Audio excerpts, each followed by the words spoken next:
Es war einmal vor langer, langer Zeit in einem Staat, den es gar nicht mehr gibt. Dieser hatte lustige Begrifflichkeiten wie Lecho, tote Oma, kalter Hund, Würzfleisch oder nationale Volksarmee.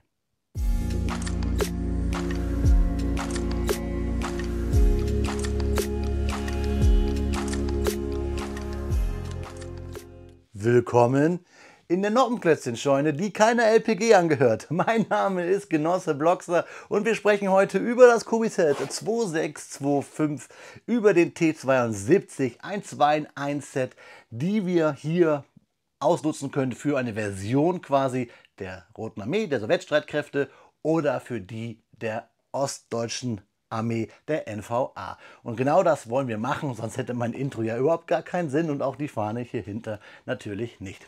Freunde, es gab ja schon zwei andere Sets, die das Thema NVA hatten aus dem Hause Kobi. Beides zwei Flugzeuge, beides zwei Mix. Findet ihr beide Reviews hier oben auf dem i meiner Kobi Playlists. Wir sprechen aber heute über den NVA T72 der DDR. Kommt mit mir jetzt also auf den Bautisch, dann schauen wir uns den Inhalt dieses Kartons genauer an, liebe Genossen.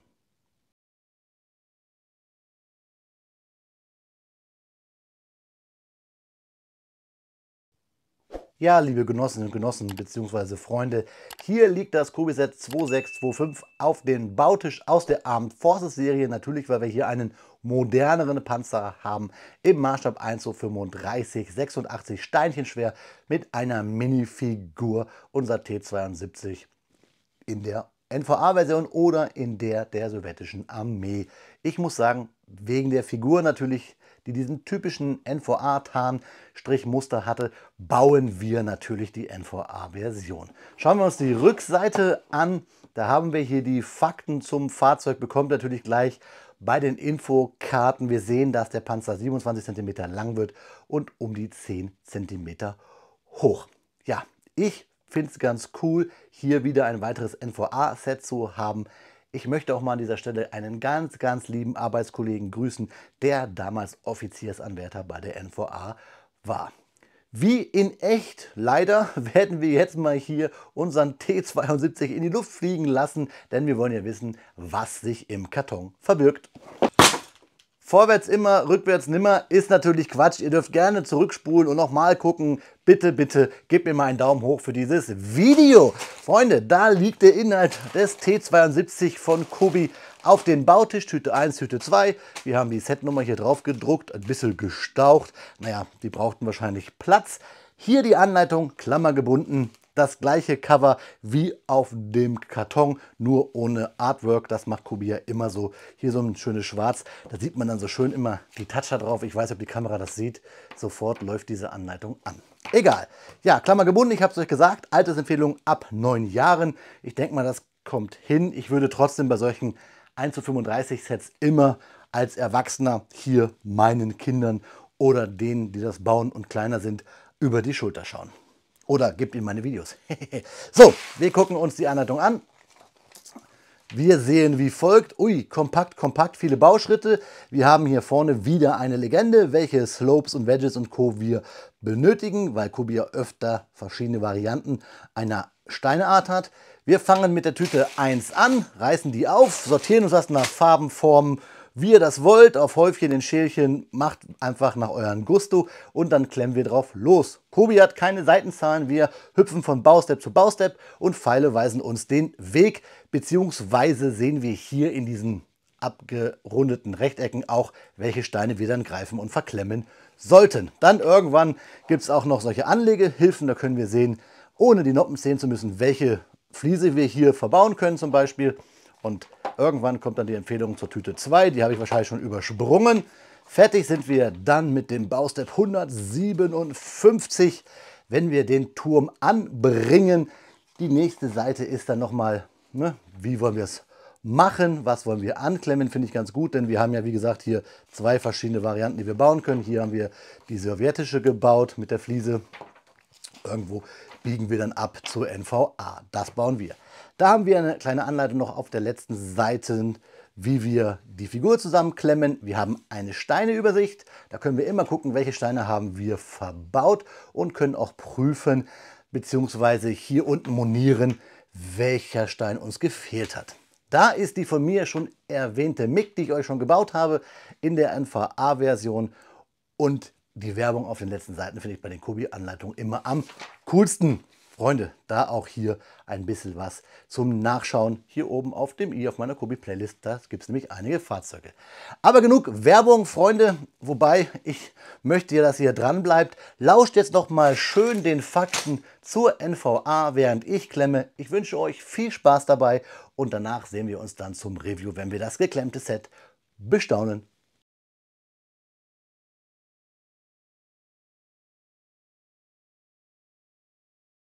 Speedbildzeit ist Faktenzeit und heute nehme ich euch mit auf die Reise in die Geschichte der Nationalen Volksarmee, kurz NVA.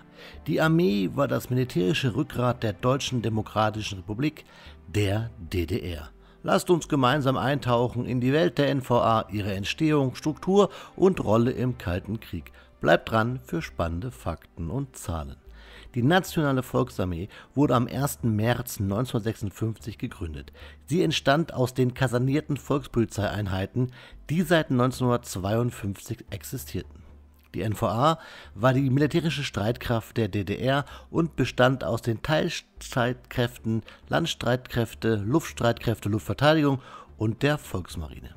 Die NVA hatte in den 1980er Jahren eine Friedensstärke von rund 170.000 Soldaten. Im Kriegsfall wäre diese Zahl auf etwa 500.000 Mann angewachsen durch Reservisten und die Mobilisierung. Die Landstreitkräfte machten den größten Teil der NVA aus. Sie waren in 4 Militärbezirke aufgeteilt. Diese bestanden aus insgesamt 6 Divisionen, darunter Panzer- und motorisierte Schützendivisionen. Die Luftstreitkräfte verfügten über etwa 700 Kampfflugzeuge und Hubschrauber. Zu den bekanntesten Flugzeugtypen gehören die MiG-21 und die MiG-23. Die Luftverteidigung umfasste zahlreiche Raketen- und Flugzeugabwehrsysteme, um den Luftraum der DDR zu schützen. Die Volksmarine umfasste rund 16.300 Mann. Sie verfügte über Schnellboote, Korvetten, Minenleger und U-Boote. Ein wichtiges Einsatzgebiet war die Ostsee, wo die Volksmarine den Schutz der Küsten und Seewege der DDR sicherstellte. Die NVA legte großen Wert auf die militärische Ausbildung. Es gab zahlreiche Militärakademien und Offiziersschulen, wie die Militärakademie Friedrich Engels in Dresden. Hier wurden die Offiziere und Kader der NVA ausgebildet. Auch Frauen dienten in der NVA, allerdings hauptsächlich in unterstützenden und medizinischen Rollen. Ab den 1980er Jahren gab es auch erste weibliche Offiziere innerhalb der NVA. Nicht zur NVA gehörten aber ab 1971 auch die Grenztruppen, die später in Grenztruppen der DDR umbenannt wurden. Sie unterstanden aber wie die NVA dem Ministerium für nationale Verteidigung der Deutschen Demokratischen Republik. Die Grenztruppen hatten ca. 50.000 Mann. Die NVA war eine der am besten ausgerüsteten Armeen des Warschauer Paktes. Sie nutzte hauptsächlich sowjetische Waffentechnologie, dazu gehörten Panzer wie der T-72, den ich hier gerade baue, sowie der Raketenwerfer BM-21 Grad und diverse andere berühmte Flugabwehrraketensysteme. Im Falle eines Krieges war die NVA bereit, ihre Truppenstärke massiv zu erhöhen. Reservisten wurden regelmäßig zu Übungen einberufen, um im Ernstfall schnell einsatzbereit zu sein. Die NVA verlieh auch zahlreiche militärische Auszeichnungen und Ehrenzeichen. Zu den höchsten gehörten der Karl-Marx-Orden und der Vaterländische Verdienstorden. Neben ihrer Bedeutung für die Landesverteidigung war die Arbeiter- und Bauernarmee ein Machtinstrument der SED, der Sozialistischen Einheitspartei der DDR. Partei und Armee standen in enger Verbindung. Die oberste Führung sowie gut 90% der Offiziere waren SED-Mitglieder. Auch nutzte die Parteiführung die NVA als ökonomische Nothelferin. Seit den 1980er Jahren wurden rund 50.000 Soldaten dauerhaft in Betrieben und der Landwirtschaft eingesetzt. Nach der Wiedervereinigung Deutschlands 1990 wurde die NVA aufgelöst. Viele ihrer Offiziere und Soldaten wurden in die Bundeswehr übernommen oder gingen in den Ruhestand. Die NVA bleibt ein faszinierendes Kapitel der deutschen Militärgeschichte, das uns viel über die politischen und militärischen Verhältnisse während des Kalten Krieges verrät. Generell, liebe Freunde, hätte ich noch eine ganze Menge mehr über die NVA euch hier berichten können. Das ist nun mal eine Armee, die einen langen Zeitraum in unseren Grenzen existiert hat. Ich kann euch aber nur empfehlen, die ein oder andere Dokumentation euch anzuschauen. Ich verlinke euch wie immer in der Videobeschreibung nicht nur Infos zu den Sets und Bezugsquellen, nein, auch ein paar Links rund um die NVA werde ich euch noch verlinken, damit ihr euch dann nochmal ein tieferes Bild über die Geschichte, faszinierende Geschichte der Nationalen Volksarmee machen könnt. Ja, Freunde, nun aber genug geredet, schauen wir uns den T72 aus dem Hause Kobi an, der in der NVA genutzt wurde. Das Kobi-Set 2625. Ich wünsche euch jetzt viel Spaß dabei, liebe Freunde. Nach 1 Stunde und 47 Minuten Bauzeit steht er da, unser T72 aus dem Hause Kobi, die 2-in-1-Version. Einmal als sowjetischer T72 und einmal als T72 der Nationalen Volksarmee der Deutschen Demokratischen Republik. Ich habe euch mal hier als Gegenüberstellung, damit wir jetzt mal hier die 1:35 T72 Serie voll machen können, die 2624, den T72 in der polnischen bzw. ukrainischen Version gegenübergestellt. Ich habe jetzt hier natürlich die NVA-Version gebaut, aber gleich im Anschluss an dieses Review bekommt ihr natürlich wie immer Detailbilder, beziehungsweise diesmal sogar Detailbewegtbilder, und da habe ich euch dann auch die sowjetische Version gebaut. Zur Anleitung kann man sagen, dass ich hier nichts zum Meckern habe. Alles gut. Es gab auch ja wirklich nur einen Baustep, wo wir hier unterschieden haben zwischen den sowjetischen und den T72 der DDR, nämlich indem wir hier diese runden Bögen, diese Rounded Slopes, diese Ganzgrößen hier auszutauschen haben gegen die, wie gesagt, die wir hier dabei liegen haben. Das sind die Steine, die über sind, ein paar Kettenglieder, der übliche Bügelperlenaufbügler, nenne ich mal, der Applikator, und sogar einen 1x1er haben wir hier als Plate noch über, und wie gesagt die üblichen Bolzen hier und sogar eine Bügelperle. Ja, das sind die Steine, die über sind. Wie gesagt, diese zwei großen Rounded Slopes sind die, die hier Unterscheidungen machen zwischen halt sowjetischen und DDR-Panzer. Schauen wir uns das Typenschild an. Ganz schlicht T72. Wenn ihr Fakten zum T72 haben wollt, Freunde, dann schaut bitte das Video zu diesem Modell. Findet ihr oben auf dem i. Und generell habe ich ja auch schon einmal die 2615 gebaut, den T72 M1 im Maßstab 1:28, ungefähr, bei Kobi ist ja immer so eine Sache, findet ihr auch alles oben auf dem i auf meiner Kobi Playlist. Jetzt schauen wir uns vielleicht das Highlight mal an dieses Sets. Das ist nämlich, finde ich, unsere Minifigur hier, unseren NVA-Soldaten mit diesen typischen Streifentarn der NVA, diese braunen Streifen. Sieht ein bisschen aus wie Matrix-Code in braun auf Oliv. Ich finde es ziemlich cool, dass wir hier auch rosa Litzen haben, denn bei der NVA wie bei der Bundeswehr und davor natürlich bei der Wehrmacht sind Panzertruppen immer mit rosa Litzen gekennzeichnet worden. Und er hat hier auch ein Emblem sowie einen Pistolenhalster aufgedruckt, eine typische sowjetische Panzerhaube und natürlich die AK, die gehört natürlich auch dazu, die Kalaschnikow. Wir haben schwarze Schüchchen hier unten dran gebaut, somit ist die Figur etwas länger und vor allen Dingen ist sie auch von hinten bedruckt mit Koppel und diesen Riemen. Für mich wirklich Highlight dieses Sets, und deswegen wollte ich es haben. Diese NVA-Figur, die erste richtige NVA-Figur von Kobi, gefällt mir richtig, richtig gut. Also eigentlich wäre cool, es vielleicht mal so ein Kalte Kriegs Battle Pack zu haben, also ein Figurenpack mit hier vielleicht Figuren vom Warschauer Pakt und von der NATO, fände ich klasse, weil es einfach geschichtlich passen würde. Und ihr wisst ja, ich liebe Kobi deswegen, weil wir hier wirklich gebaute Geschichte haben, und das ist ja auch einer von Kobis neuen Slogan. Schauen wir uns das Fahrzeug mal ganz kurz an. Ich muss sagen, natürlich haben wir hier gebaute Tarnung und es sieht moderner aus, aber irgendwie dieses schlichte Olivgrün hier, das macht für mich den T72 aus. Und obwohl hier die Tarnung, die Drucke cool ist, gefällt mir der hier irgendwie besser. Ich weiß nicht warum. Es liegt wahrscheinlich an dieser klassischen Form und dieser klassischen grünen Farbe. Schauen wir uns das Fahrzeug einmal an. Wir haben nämlich eine Menge Drucke. Wenn ihr mal schaut, hier vorne auf der Wanne haben wir Drucke, wir haben hier in der Mitte Drucke, wir haben am Turm diese 1x1 Plates mit dieser Schnalle drauf. Das ist eh ein cooler Stein. Wir haben hier diesen Slope bedruckt, 6107, und hier das Abzeichen der DDR, der NVA, auf diesen Rounded Slopes, auf diesen großen. Wie gesagt, die tauschen wir einfach nur aus und schon haben wir ein Sowjetfahrzeug. Ja, sonst ganz schlicht grün gehalten. Hinten auch diese typischen Zusatztanks und ein Baumstamm. Und hier die Abgasanlage, die ja so seitlich ist, die haben wir auch bedruckt. Hier oben haben wir noch auf diesen halben Stein, halben Slope, Slope ist ein komisches Wort, Slope ist richtig. Ich glaube, Slope ist ein Wort für ein Schiff auch, ne? Egal. Hier haben wir also auch eine Luke angedruckt, diese kleinen halben runden Steine. Und wir haben hier Infrarotscheinwerfer und. Wir haben die Nebeltöpfe. Wir haben hier einen Zusatzkanister, wollte ich gerade sagen.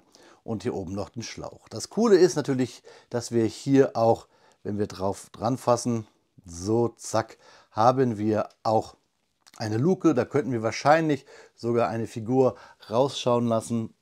Müssten wir mal gucken, ob das so passt. Na, könnten wir ja mal versuchen. Ich denke mal, die passt da nicht ganz rein. Nee, da müsste man ein bisschen ja, tricksen.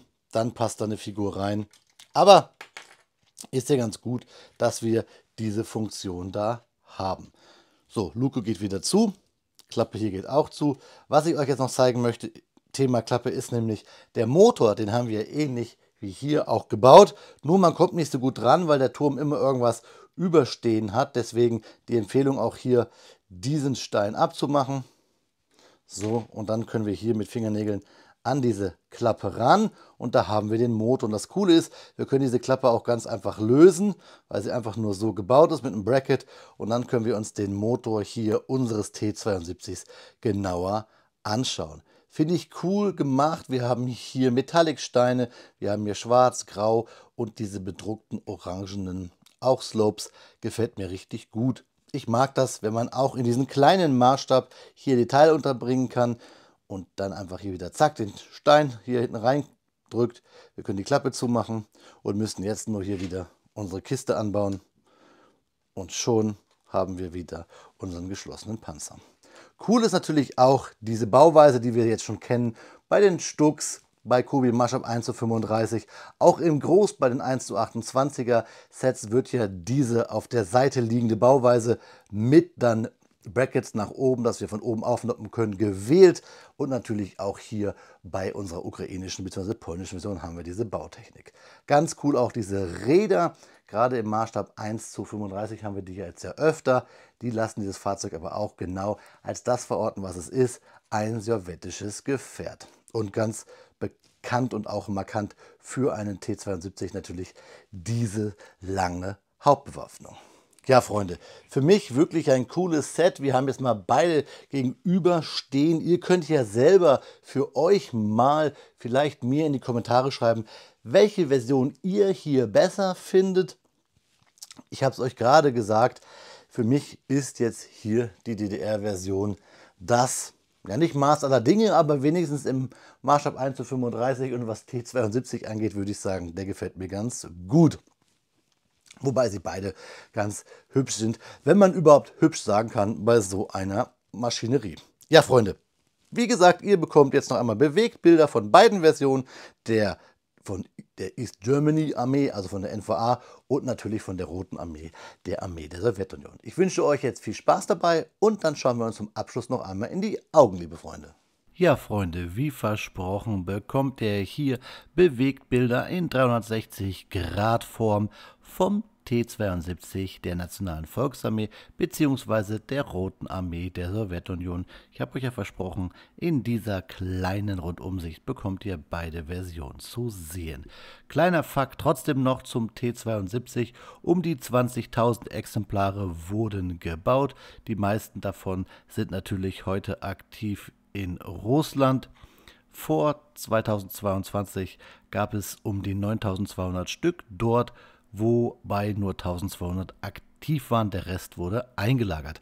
Da ich angehendes Fördermitglied beim Deutschen Panzermuseum in Munster bin, habe ich euch natürlich unten in der Videobeschreibung einen Link zum Deutschen Panzermuseum mit dem Thema T72 verlinkt. Schaut da gerne mal rein, da gibt es noch mehr Infos rund um dieses Fahrzeug, liebe Freunde. Ja, Freunde, da ist das Video schneller zu Ende, als dass ich sagen kann, ich liebe die DDR. Auf jeden Fall kulinarisch. Mal ganz ehrlich, Hand aufs Herz, wer mag denn keinen kalten Hund?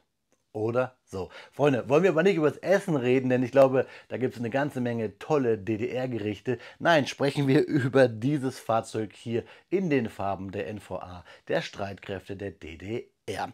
Ich habe es euch jetzt schon ein paar Mal gesagt, ich habe hier an diesem Set nicht zu meckern. Ich finde es cool, es ist ein relativ großes Set für 1:35, was aber natürlich am historischen Vorbild liegt. Und ich finde, wenn man hier die modernere Version des T72 hat, dann kann man sich auch hier die ältere Version in den Farben der NVA gerne daneben stellen. Generell könnte Kobi mehr solche moderneren oder ja, Sets aus der jüngeren Vergangenheit auf den Markt bringen. Dann ist mir auch der Maßstab da ganz egal. Ein Leopard 1 oder 2 in 1:35 als Neuauflage fände ich gar nicht mal so verkehrt. Schreibt mir eure Gedanken und eure Meinung gerne mal dazu unten in die Kommentare. Habt ihr eine Geschichte in den Streitkräften der DDR? Schreibt mir die gerne auch unten in die Kommentare, denn ihr wisst ja, warum ich diesen Kanal mache. Nicht nur, um euch hier diesen polnischen Klemmbausteinhersteller vorzustellen, nein, vor allen Dingen, um mit euch in Kontakt zu treten und eure Geschichten zu hören. Ihr schreibt mir ganz oft und dafür ganz dickes Dankeschön eure Erlebnisse zu den Sets, die sich oft mit meinen decken, aber auch manchmal unterschiedlich sind. Und das ist ganz wichtig. Wie gesagt, ich möchte mich mit euch austauschen. Deswegen habe ich ja die vielen Social-Media-Kanäle, einen Discord-Server und diese Videos, in denen ich euch, wie eben gerade schon, darum bitte, bitte kommentiert, gebt mir einen Daumen hoch und schreibt, was ihr zum Thema DDR, NVA oder hier diesem Set, den T72, alles so denkt. Ich würde mich auf jeden Fall freuen. Und wenn ihr schon dabei seid und da unten durchscrollt und euch vielleicht sowieso ein Kobi-Set kaufen wollt, dann benutzt doch bitte meinen Link kobi.blockstar.de und vor allen Dingen den Rabattcode Blockstar, dann bekommt ihr nämlich 15%. Dann könnt ihr dieses Set bei dem Shop, der hinter dieser Adresse steht, auch erwerben. Diese Adresse ist dafür da, kobi.blockstar.de, damit ihr immer gebündelt hier zu meinem Shop-Favoriten kommt. Das ist dann immer egal, welcher Linkadresse dahinter ist. Und es ist ein Affiliate-Link, das heißt, ich bekomme sogar ein bisschen Kickback dafür und ihr müsst nicht mehr bezahlen. Wie gesagt, 15% Rabattcode. Aber kauft trotzdem, Freunde, da wo ihr euch am wohlsten fühlt. Es wäre nur eine Idee, mich zu unterstützen, ohne dass ihr einen Mehraufwand habt, wenn ihr Kobi kaufen wollt. Genug dessen jetzt, Freunde. Ich schiebe jetzt den T72 zu diesem in mein Regal. Das werde ich euch mal irgendwann zeigen. Es wird auch immer voller. Und ja, wenn ich das gemacht habe, dann schneide ich euch das nächste Kobi-Video. Ist doch klar. In diesem Sinne, Freunde, ihr wisst es, ein Panzer ist auch nur ein Auto. Deswegen gute Fahrt, bleibt gesund, macht was Schönes, klemmt was Schönes vor allen Dingen und seid lieb zueinander. Auf Wiederbauen, euer Freund, der Blockstar.